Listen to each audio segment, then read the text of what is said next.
Hi guys, welcome to another video. So in this video I'm going to talk about how you can use string properties and methods in Java. Okay, so to get started, let's create a new variable called name, and let's give some text such as this is a string. Okay, and I'm going to start showing you guys some of the methods that the string has.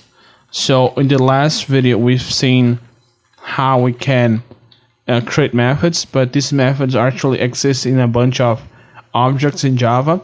So name has a method called length. Okay, so if we type name.length, we get the number of characters there are in this string.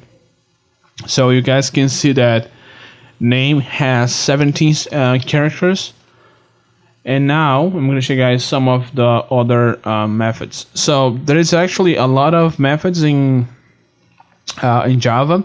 We could replace some contents. So let's say that when I remove the spaces in this string for, let's say, a underline character. So I could do string new.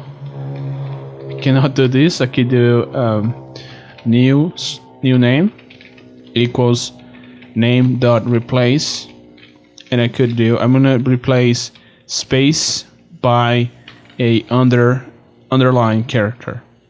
So if I call new name, if I want to print new name, I'm gonna see this new string. So you guys can see here.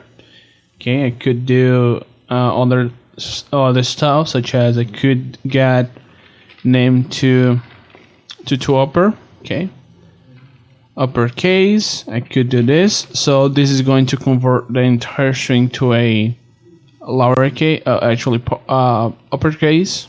So this, I could copy this and paste over here, and I could do name.to lowercase. Okay, I could do this. And if I run, so you guys can see the string is now in uppercase. So there's much more methods in Java, and we're gonna talk about them later on. But this is just another introduction to one of the things that we have in Java. Okay, so this was the video, guys. Hope you enjoy. See you guys next time.